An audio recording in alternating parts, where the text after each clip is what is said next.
Hi friends, నా పేరు Surendra. Welcome back to my channel. House mates అందరూ రీతు ఎలిమినేషన్ అనేది షాక్ అయ్యారు, ఒక్క పర్సన్ తప్ప. అంటే ఆ పర్సన్ దేనికి షాక్ కాడు. ఆ పర్సన్ గురించి నేను చెప్పవలేదు. సుమన్ శెట్టి ఎవరైనా ఎలిమినేట్ అయ్యారన్నా, ఎవరికన్నా ఏదన్నా అయిందన్నా, వాళ్ళకి ఏదన్నా ఇదయిందన్నా ఒకటే లాగుంటాడబ్బా. అసలు ఓకే, ఎలిమినేట్ అయ్యారా వెళ్ళండి, ఓకే ఉన్నారా సేవ్ అయ్యారా ఉండండి, ఓకే నేను గెలిచానా ఓకే. పాపం ఆయన గెలుపులో కూడా ఆయన అట్నే ఉంటాడు. మళ్ళీ అది అది తేడాలేదు. నేను గెలిచానా ఓకే, ఏంటన్నా నాకు సహాయం చేయలేదు ఎవరు, ఇట్లా ఇది ఆయన ఇది ఓవర్ ఎమోషను ఓవర్ ఇది ఏమీ లేదు. ఈ వారం కూడా షాక్ ఇచ్చేటట్టున్నాడా? జస్ట్ దీనికి ముందు కొంతమంది ఈ వారం కూడా షాక్ ఇచ్చేటట్టున్నారండి సుమన్ అని చేస్తే అన్అఫీషియల్ పోల్స్ చూడండి చూసా. సరే, అన్అఫీషియల్ పోల్స్ మనం నమ్మలేదు, ఎందుకంటే ఎవరైతే బాట్స్ యూజ్ చేస్తారో తెలిసిపోద్ది. ఇప్పుడు లాస్ట్ టైం రీతు చూడండి, రీతు యాక్చువల్గా లాస్ట్లో ఉన్నామని తీసుకెళ్ళి సెకండో థర్డో ఓటింగ్ ఉన్నట్టు చూపిస్తే ఏమైంది?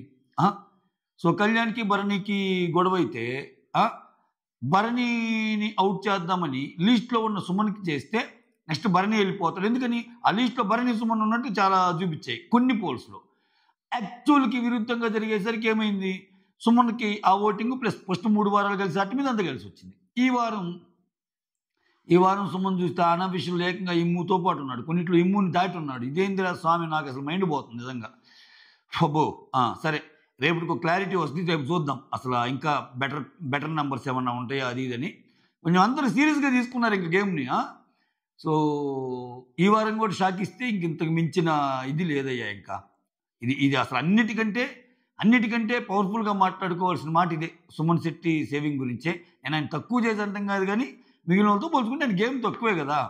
అంటే ఈ దరిద్రం ఏంటంటే, ఈ సీజన్ దరిద్రం మీరు చెప్పుకోవడానికి ఫలానా ఒక 2 మంచి మూమెంట్స్ ఉన్నాయి, గూస్ బంప్స్ మూమెంట్స్ ఉన్నాయని మీరు చెప్పండి. ఇప్పుడు నేను క్వశ్చన్ అడుగుతున్నాను మిమ్మల్ని. అంటే లాస్ట్ సీజన్లో రోహిణి గారు పృథ్వీ మీద గెలిచే ఇది ఉంటుంది ఒకటి. సో గేమ్ ఎలా ఆడింది, ఎలా అంటే అసలు అది అయిపోయాక ఒక కైండ్ ఆఫ్ గూస్ బంప్స్, ఒక కైండ్ ఆఫ్ ఎస్ ఇది కదరా అని ప్రతి వాళ్ళకంటే. రాజమౌళి సినిమాల్లో ఎమోషన్స్ బాగా పండుతాయి. అంటే రాజమౌళి సినిమాలు ఎలా ఉంటుంది తెలుసుగా, సింపుల్ మ్యాథ్ ఉంటుంది అంతే. ఎక్కువ అంటే క్లమ్జీ స్క్రీన్ ప్లే అలా ఉండవు. సో ఒక విలను ఒక హీరోకి అన్యాయం చేస్తుంటాడు, చేసేటప్పుడు పీక్ లెవెల్కి వెళ్ళిపోనిస్తాడు ఆడియన్ని. అంటే ఆ విలన్ని ఎంత చితగ్గొట్టినా మనం ఓకే అన్నట్టు అనిపించాలి అంతే. అది ఏ సినిమా అయినా, ఎన్ని movie, Magadheera, Simhadri, triple R, ఏ మూవీని తీసుకోండి, ఓకే. సో అట్లానే ఇక్కడ కానీ చూస్తే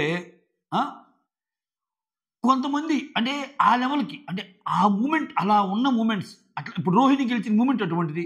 అంటే ఇక్కడ నేను విలను హీరోయిన్ అట్లా చెప్పడం లేదు, కానీ జస్ట్ ఎగ్జాంపుల్ చెప్తున్నాను నేను. అంటే ఎవరైతే మనం తక్కువగా చూస్తారో మీరేంద్ర ఆడగలిగేది అంటారు, అటువంటి వాళ్ళు అంటే ఒక స్టోరీ పాయింట్ లాగా అనమాట అది. ఇప్పుడు నువ్వు నాతోటి ఆడలేవురా, నువ్వేం ఆడతావు అని ఒకరిని అన్నప్పుడు ఆ అమ్మాయి బాగా లేకపోయినా ఆడి విన్ అయితే ఎంత క్రేజ్ ఉంటుంది. నేనేది అటువంటి మచ్చుకైనానే ఈ సీజన్లో టీఆర్పీ వస్తుంది, దట్ ఈస్ ఫైన్, అది పక్కన పెట్టండి. సరే కొంచెం డివియేట్ అవుతున్నా అయినా కానీ భరించండి. ఇక్కడ ఏమైందంటే సీజన్ 6 బెటర్ అనిపిస్తుంది నాకు. సీజన్ 6 కంటే అంటే రాను ఏమవుతుందంటే, సీజన్ ఏమో హిట్ కావచ్చు, ఫార్మాట్ పట్టు అవుతుంది. అది ఫార్మాట్ ఎలా పట్టు అవుతుంది, కోర్ బిగ్ బాస్ లవర్స్కి నచ్చే ఇది కాదు. అంత కాశీ మజిలీ కథలు, బంధాలు అనుబంధాలు, ఆప్యాయతలు అనురాగాలు, ఎవరు లేపాలి ఎవరు నించాలి, చివరికి హోస్టులు బిగ్ బాస్ స్క్రిప్ట్ మార్చడాలు, ఒకరిని తిట్టే బదులు ఇంకొకరిని తిట్టాలు, ఒకరిని అంటం బదులు ఇంకొకరిని అంటాలు, వాళ్ళకి పాయింట్ లేనప్పుడు ఏమనుకుని ఉంటారు. ఇదే ఫార్మాట్లో నడుస్తుంది. ఇప్పుడు సీజన్ 6 అబ్బా, రేవంత్ గేమ్ చూడొచ్చు, అట్లీస్ట్ రేవంత్ గేమ్ చూడొచ్చు. తర్వాత ఇనయా సుల్తానా కొన్ని ఇది చూసింది, అట్లీస్ట్ కొంచెం డ్రామా ఉంది సీజన్ 6లో. తర్వాత చాలామంది చాలా రకాలుగా ఈ సీజన్ ఏందిరా స్వామి ఇది, ఇదేందోనయ్యా ఇది నాకు అర్థం కావట్లా. మీకేమైనా అర్థమైతే కమెంట్ చేయండి, ఏంది అసలు ఈ సీజనా? రైట్, ఇంక ఉన్నంతలో చెప్పుకోవాలి కాబట్టి చెప్పుకుందాం. ఒక లైక్ కొట్టి స్టార్ట్ చేయండి. ఒరే ఈ సోది సీజన్కి మళ్ళీ లైక్లు అడుగుతున్నావా అని మాత్రం అనుకోకండి, ఓకే. లైక్ అయితే కొట్టండి. వీడియోస్ నచ్చుతుంటే మాత్రం లైక్ కొట్టండి ఏదైనా ఒక పాయింట్ దగ్గర. రైట్, కానీ నాకేమనిపించిందంటే ఎపిసోడ్ అంతా చూశాక ఒక కొత్త గొడవ క్రియేట్ చేసి వెళ్ళిపోయాడబ్బా బిగ్ బాస్. ఏంది, తనూజని అటెన్షన్ కోసం అనవసరంగా గొడవ పడుతుంది అని ఎవరన్నా అన్నారా అంటే అది సంజన గారు అని చెప్పి రివీల్ చేసి వెళ్ళిపోతాడు సింపుల్గా. ఇట్లాంటి క్వశ్చన్లు చాలా ఉంటాయి, అయినా నేను చెప్పటంలా. మెయిన్ గొడవ దేనికి జరిగిద్దో అదే చెప్తున్నా. ఎందుకు మళ్ళీ తలపోటు, దీన్ని పాయింట్ టు పాయింట్ చెప్పి మీకు తలనొప్పి వచ్చి నాకు తలనొప్పి వచ్చి ఎందుకు ఇవన్నీ అంతొద్దు, సింపుల్గా గొడవ పెట్టడానికి ట్రై చేశాడు. ఏంది, అటెన్షన్ కోసం అనవసరంగా గొడవ పడుతుంది ఎవరు రాశారని నువ్వు అనుకుంటున్నావు అని తనూజని అడిగినప్పుడు ఆమె భరణి గారు అంట. భరణి గారిని వేరే క్వశ్చన్ కనుక్కుంటారు. ఈ క్వశ్చన్కి అసలు క్వశ్చనే స్ట్రాంగ్ అనుకోండి. 3 క్వశ్చన్ ఇచ్చి ఒక క్వశ్చన్ సెలెక్ట్ చేసుకోవాలి కదా. ఈ క్వశ్చన్కి ఆన్సర్, ఈ క్వశ్చన్కి ఇలా మాట అంది సంజన గారు అనమాట. అది ఆమెకు తెలియంగానే అసలు నేను అడగకుండా ఉండాల్సింది అని టక్కన ఫేస్ పెట్టేసింది. కానీ నాకు ఇదే అర్థం కాదు. ఇప్పుడు సంజన గారు దాన్ని చాలా ఈజీగా తీసుకొని అదేంటి సార్ ఆమె కదా చాలాసార్లు అలా మాట్లాడుతుంది అన్నట్టు అనింది. అయితే నేనేమంటా అంటే, నీది కాని విషయంలో, నీది కాని గేమ్లో నువ్వు అసలు సంచాలకుగా కానీ లేకుండా ఉన్న దాంట్లో కూడా నువ్వు ఒక ఇనిషియేషన్ తీసుకొని సంజన యువర్ ఫెయిల్డ్ సంచాలక్, సంజన యువర్ ఫెయిల్డ్ సంచాలక్, సంజన యువర్ ఫెయిల్డ్ సంచాలక్, గేమ్ అంతా నీ వల్లే జరిగింది, గేమ్ అంతా నీ వల్లే జరిగింది అని అన్నప్పుడు ఎదురు ఫీల్ గారా? నాకు అదే తనూజలో నచ్చింది. ఏమకు జరిగితేనే బాధ, ఏమని ఒక డైలాగ్. తనూజ మెంటాలిటీ ఎలా ఉంటుందంటే 10 విషయాల్లో నువ్వు 9 విషయాల్లో పొగుడు ఆమెని. ఇప్పుడు హోస్ట్ అయినా సరే 10 విషయాల్లో 9 విషయాల్లో తనూజని పొగిడి ఒక్క విషయంలో నువ్వు ఈ పాయింట్ మార్చుకోవాలన్నా కానీ బాధే ఆమెకి, కోప్పడింది. ఇప్పుడు నిన్న చాలా తనూజని టార్గెట్ అన్నారు కానీ చాలా చాలా ఈజీగానే చెప్పాడు. లేదమ్మా సజెషన్ లాగా అనుకో అన్నాడు. దానికే ఆ మేడిస్తే ప్రతి వారం టార్గెటే కదా సంజనాన్ని చేసేది, ప్రతి వారం టార్గెటే కదా సంజనాన్ని చేసేది. నీకంటే ఎక్కువ మాట్లాడిన అసలు నువ్వు భరించగలవా? ఒక గేమ్ షోలో 420 అనే వర్డ్ నీ మీద యూజ్ చేస్తే భరించగలవా? ఆమె చాలా తీసుకుంది కదా, గ్రేస్ఫుల్గా తీసుకుంది, గేమే కదా అని.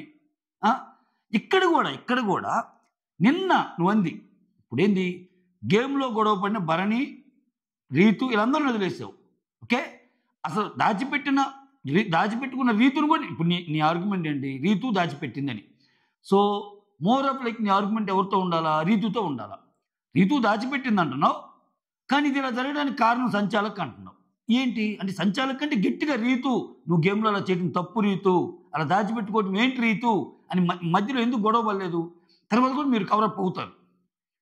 సో ఇటువంటి బయాస్డ్ వీటి మధ్య బిగ్ బాస్ వెళ్తుంది ఈ సీజన్, అంతే, మనం ఏం చేయలేం. ఓకే, లాస్ట్లో వాళ్ళిద్దరు ఉన్నప్పుడు, వాళ్ళిద్దరిని పెట్టినప్పుడు ఖచ్చితంగా హౌస్ అంతా మ్యాక్సిమం రీతూనే సేవ్ అయ్యిద్ది అనుకొని ఉంటారు. ఇక్కడ కొంచెం సంజనాలో కూడా టెన్షన్ కనపడింది. అంటే ఐ డిడ్ మై బెస్ట్, దేవుడు ఉన్నాడంట వెళ్ళిపోద్ది. ఎందుకంటే ఆమె బలంగా ఉందబ్బా, ఆమె చాలా బలంగా కోరుకుంటుంది టాప్ 5లో ఉండాలని. అంటే ఒకసారి సంకల్పం అంటాను చూసావా అట్లా. అయితే ఇక్కడ నాకు రీతు చాలా తెలివిగా మాట్లాడింది, చాలా మంచిగా అనిపించింది. తెలివిగానే కంటే మంచిగా మాట్లాడింది అనేది రైట్ సెంటెన్స్. సారీ, తెలివిగాని కాదు, కానీ నేను యాక్చువల్గా టాప్ 5లో ఉండాలనుకుంటున్నాను. అంటే ఆమెని సీక్వెన్స్లో పెట్టమన్నప్పుడు భరణి గారికి 7 పెట్టింది, 6 ఏమో సుమన్కి పెట్టింది, టాప్ 5 ప్లేస్ ఇతనికి ఇచ్చి అది యాక్చువల్గా నా ప్లేస్ అనుకున్నాను. బట్ నేను వెళ్తున్నా కదా, నువ్వు నాలానే ఉంటావు, మొహం మీద అంటే ఫిల్టర్ లేకుండా మాట్లాడతావు అని చెప్పటం వల్ల ఏమ గౌరవాన్ని పెంచుకుంది. At the same time Sanjana గౌరవానికి కూడా భంగం కలిగేలాగా ఏం మాట్లాడాల. అంటే నువ్వేదో కావాలని నన్ను అన్నావు అట్ట అనకుండా, నీకు ఏది అనిపిస్తే అది ఫిల్టర్ లేకుండా నీకు అనిపించిన విషయం చెప్పావు అన్నట్టు మాట్లాడింది.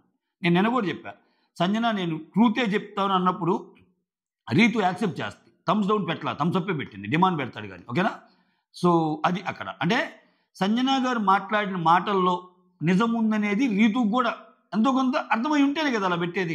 లేకపోతే ఏం మాట్లాడుతున్నావు, నువ్వు అన్ని మాట్లాడినన్నీ కరెక్టేనా, తప్పు కదా అలా అని థమ్స్ డౌన్ పెట్టేది కదా ఆమె. అది మ్యాటరు. ఇక నాకు ఇంకోటి ఏమనిపించిందంటే, కొంచెం రియాలిటీగా ఉంది రీతు. అంటే ఆమెకు తెలుసు, ఆమె మ్యాక్సిమం నేను పుష్ అయితే టాప్ 5 దాకా వెళ్తానేమో, అంతకు మించి కష్టం. ఎందుకంటే ఆమె చెప్పడం కూడా ఏం చెప్పింది, నేను యాక్చువల్గా విన్నర్ అవుదాం అనుకుంటున్నాను అయ్యాళ్ళ. ఆమె ఈజీగానే గెస్ట్ చేయగలదు గేమ్ని. ఓకే, నేను టాప్ 5లో ఉండాలనుకున్నాను, అట్లీస్ట్ ఆ టాప్ 5 పొజిషన్ నాకు వచ్చి బిగ్ బాస్ నా గురించి కొన్ని మంచి మాటలు చెప్తే వినాలనుకున్నాను, బట్ అది వినలేకపోయాను అన్నట్టు మాట్లాడతా ఆ ప్లేస్ సంజన గారికి ఇస్తానని చెప్పింది. అదొక హైలైట్ పాయింట్ అనమాట. ఇంకా Bharani garu భరణికి as usual 7th place ఇచ్చింది, 6th ఏమో సుమన్కి ఇచ్చింది, 5th ఏమో సంజన గారికి ఇచ్చింది, 4th కళ్యాణ్కి ఇచ్చినా మళ్ళీ తీసేసింది. అంటే 2, 3, 4 ఎవరైనా ఉండొచ్చు. అంటే కళ్యాణ్, తనూజ, ఇమ్మాన్యుయల్ మీరు ఏ ప్లేస్ అయినా తీసుకోండి 2, 3, 4లో నాకు సంబంధం లేదు అన్నట్టు అనిపించింది. ఒకటి మాత్రం డిమాండ్ పవన్కి ఇచ్చింది.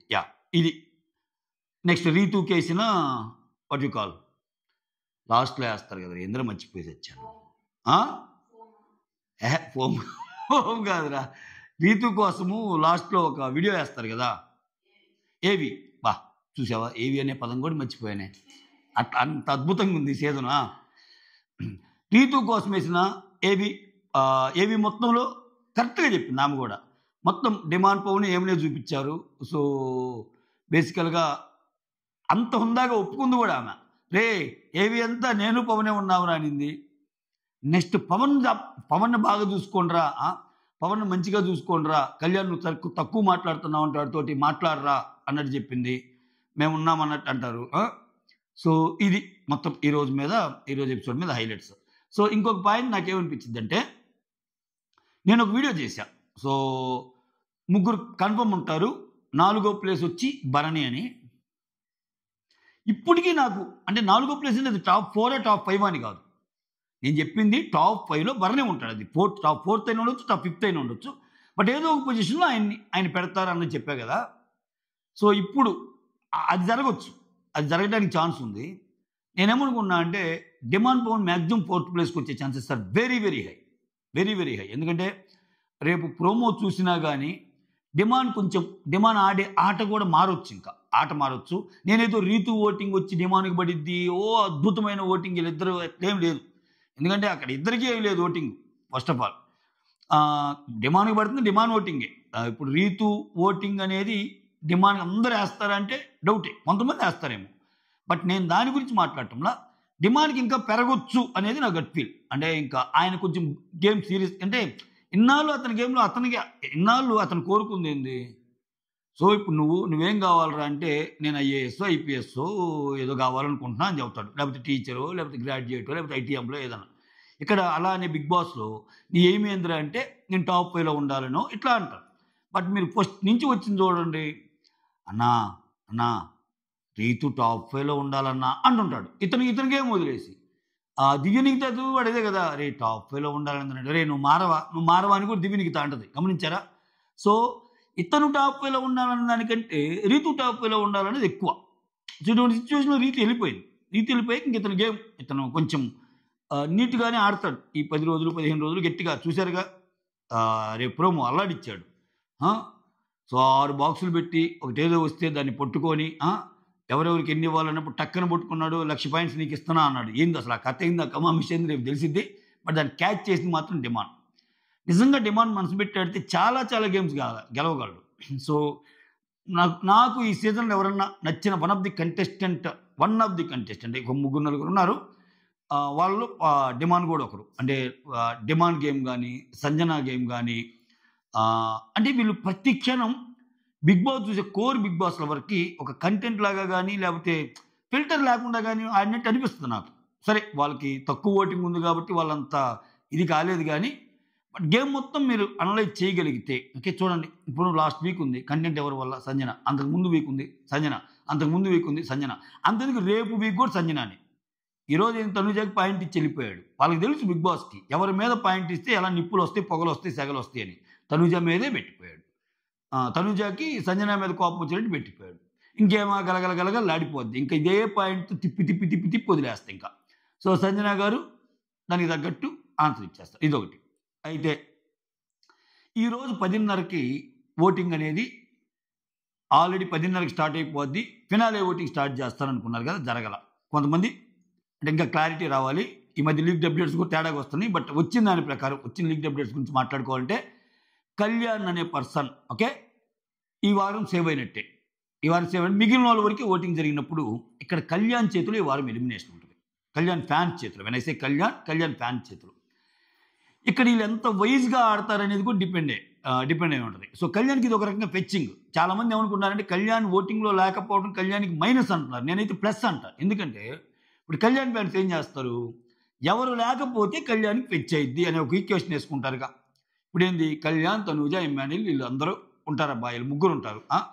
ఇప్పుడు భరణి, భరణి బయటకు వచ్చాడు అనుకో, సే ఫర్ ఎగ్జాంపుల్, దానివల్ల కళ్యాణ్ కొరిగేది ఏమన్నా ఉందా? భరణి బయటకు వస్తే భరణి, తనూజ వీళ్ళందరూ కామన్ ఫ్యాన్స్ ఓటింగ్ ఇది. ఓకే, అది బంధం అనుబంధం ఇవన్నీ. సో భరణి ఫ్యాన్స్ ఓటింగ్ తనూజకి వెళ్ళే ఛాన్స్ ఉంటుంది.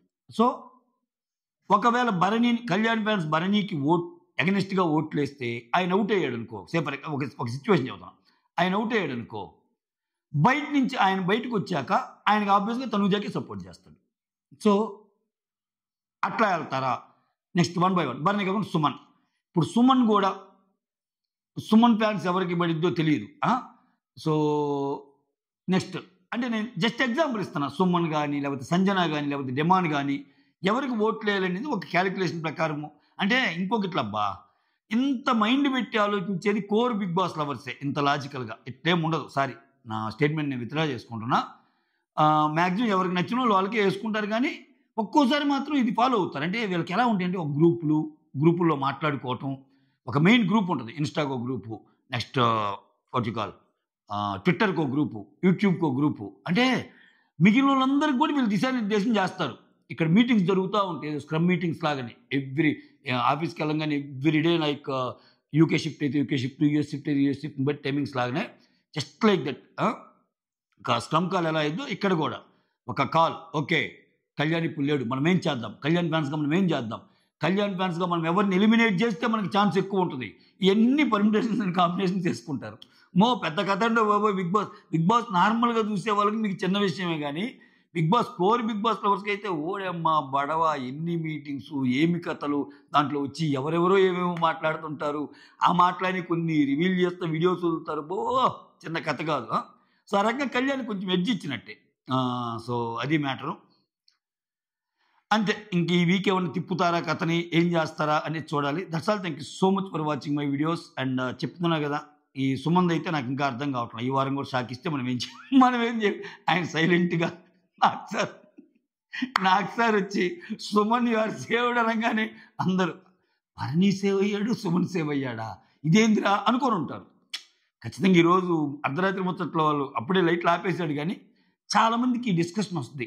ఇమాన్యుల్ ఖచ్చితంగా వస్తుంది. ఇమాన్యుల్ మనసులేని అనుకుంటాడు, రే ఏందిరా, రే భరణన్న సేవ్ అన్నాడు, సుమనన్న సేవ్ అన్నాడు, నేను సంజనా గారు ఎలాగో సేవ్ అయ్యిద్ది అనుకున్నా, ఏంట్రా ఇది అన్నట్టు అనుకొని ఉంటారు. ఓకే, మొత్తానికి అందరినీ దిగ్భ్రాంతికి గురి చేసిన ఒక ఎలిమినేషను రీతు. బట్ రీతు వెళ్ళేటప్పుడు మాత్రం చాలా హుందాగా వెళ్ళింది. అండ్ చాలా చాలా తెలివిగా కూడా మాట్లాడింది. తెలివిగా అనుకోని, మంచిగా అనుకోని బాగా మాట్లాడింది. ఇప్పుడు అదే హేటెడ్ భావం చూపిస్తా అంటే, మనుషులు ఒకటండి, బయటకు వచ్చాక అందరూ కలవాల్సిందే. ఒక మంచి మాట అంటది, అంటే తనూజాకి ర్యాంకింగ్ 2-3 పేరులో ఏదో ఒకటి తీసుకుంటే, ఇప్పుడు దాకా బాగానే ఉన్నావు కదా, ఇక్కడ బయటికి వెళ్ళంగానే మాని అంటే ఆమెకు ఫస్ట్ ఇవ్వాలి. ఆమెకి ఏంటంటే ఫస్టో సెకండో ఇవ్వాలి. అది ఆమె టాప్ క్లాస్ స్టూడెంట్ కాబట్టి. అంటే రీతు ఒక మాట అండి, రే లోపల ఉన్నప్పుడు గేమ్ వేర్రా, బయటకు వచ్చాక లెక్కలు మారుతీరా మరి అన్నట్టుంది. నేను కూడా గేమ్ ఆడానని ఇండైరెక్ట్గా చెప్పింది. అదేదో సూపర్ నచ్చింది నాకు. అంతే, చెప్పుకోవడానికి ఏం లేవు. That's all. Thank you so much for watching my video. Signing off me Surendra.